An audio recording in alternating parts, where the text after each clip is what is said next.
The city of Rivertown was bustling with activity during the day, but as the sun dipped below the horizon, the streets grew quiet. This was the world of Detective James, a seasoned investigator with a keen eye for detail. Tonight, however, he was about to dive into one of his most puzzling cases yet: the mystery of the midnight train. A call had pierced the silence of the night. The midnight train had pulled into Rivertown station with one less passenger than it had set out with. The missing man was no other than Mr. Harrington, a wealthy businessman known well around the city. He had vanished, leaving no trace but a cryptic note in his now vacant compartment. The note read, "The key to my disappearance lies in the past." A puzzling clue that left more questions than answers. Without a moment to spare, Detective James was on his way, the cold fog of the night enveloping him as he headed towards the station. The platform, usually bustling with the comings and goings of people, was eerily quiet. The only noise was the occasional whistle of trains and the echo of distant footsteps. James found the conductor, a man with lines of worry etched across his face. "What happened here?" James asked, his voice cutting through the chill of the night air. The conductor relayed the events leading up to the discovery of Mr. Harrington's disappearance. Despite a thorough search of the train, there was no sign of the missing man. It was as if he had simply vanished into thin air. James held the note in his hands, the words a riddle wrapped in a mystery. "The key to my disappearance lies in the past," he read aloud, the words hanging heavy in the cold night air. But what did it mean? How could the past hold the key to a man's disappearance in the present? The questions swirled in James's mind as he embarked on his investigation. Little did he know he was about to uncover a tale of love, loss, and a secret kept hidden for years. James examined the note carefully. "The key to my disappearance lies in the past," he mused. What could it mean? James decided to start by talking to the other passengers who had been on the train with Mr. Harrington. His keen detective instincts kicked into high gear as he methodically interviewed each passenger, hoping to unearth some hidden clue or overlooked detail. One by one, he sat down with them, his sharp gaze never wavering. He met with an elderly woman returning from a visit to her grandchildren, a young couple on their honeymoon, a businessman engrossed in his newspaper, and a group of friends returning from a football game.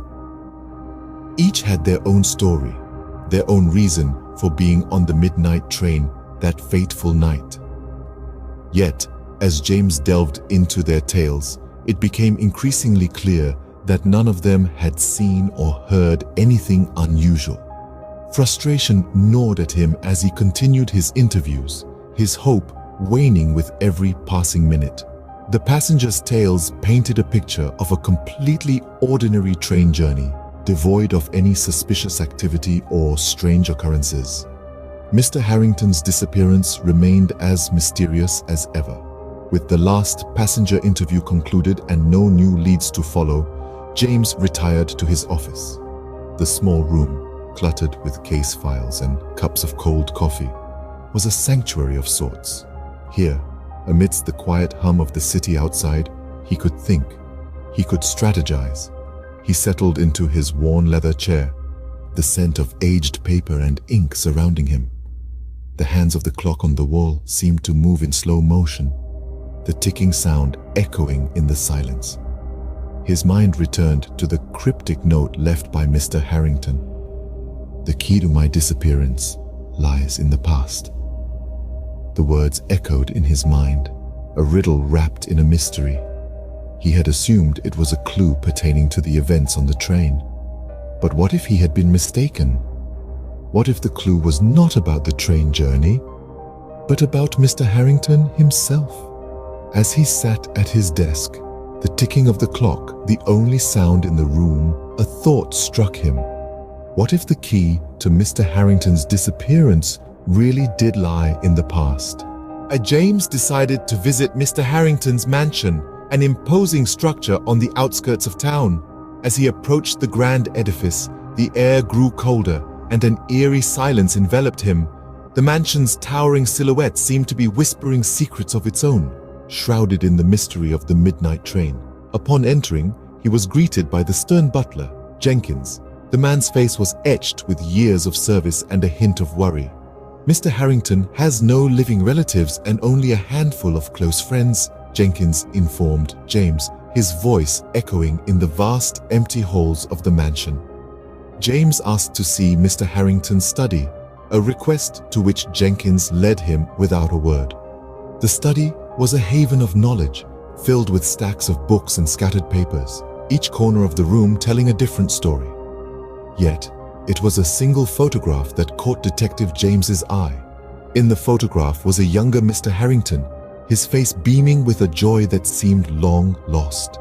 Standing proudly in front of a train, he held a note that read, "To my dearest Sarah, forever in my heart." A piece of the puzzle seemed to fall into place. Who was this Sarah, and what connection did she have to Harrington's disappearance? James turned to Jenkins, the question hanging in the air. "Sarah," he began, "who is she?" Jenkins's stern facade faltered for a moment, revealing a trace of sorrow. "Sarah was Mr. Harrington's fiancée," he explained, his voice heavy with the weight of the past. "She died tragically in a train accident many years ago.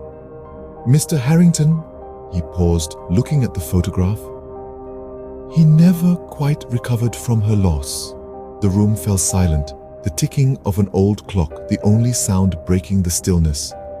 James asked Jenkins about Sarah, and the butler's expression darkened. He explained that Sarah had been Mr. Harrington's fiancée, but she had died tragically in a train accident years ago. This revelation added a new layer to the mystery, leaving James with more questions than answers. The mansion's mystery was unraveling, and the key to Mr. Harrington's disappearance seemed closer than ever before. Suddenly, everything clicked into place. Mr. Harrington's note, the photograph, the train accident. It all pointed to one conclusion. The pieces of the puzzle were now aligning perfectly in James's mind, forming a picture that was as intriguing as it was heartbreaking. With newfound determination, James rushed back to the station. The train, that majestic behemoth of steel and steam, sat motionless on the tracks, unaware of the secrets it held within. The station was eerily silent, the only sound being the occasional hoot of a distant owl.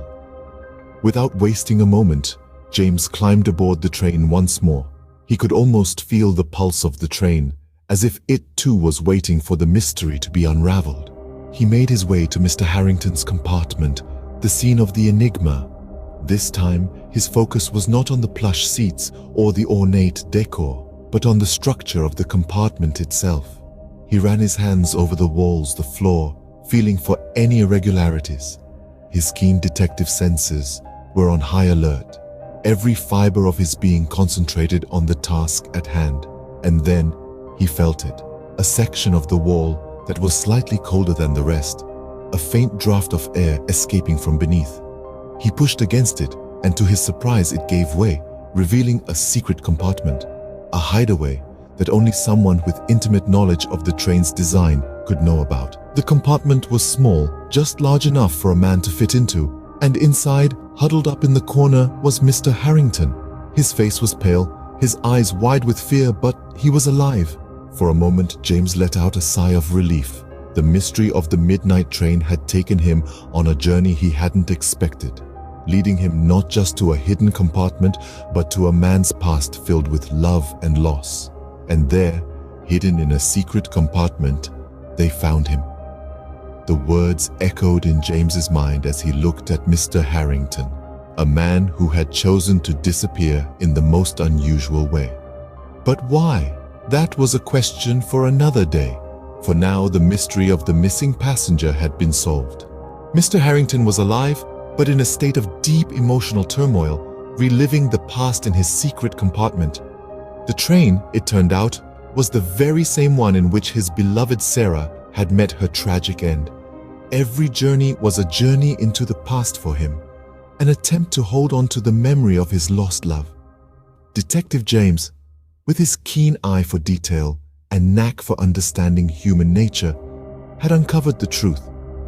The cryptic note left behind was not a clue for others, but a message to himself. The key to Mr. Harrington's disappearance did indeed lie in the past, but it was not a physical key or a hidden secret. It was the key of memory, of love and loss, and of a man unable to let go of his past.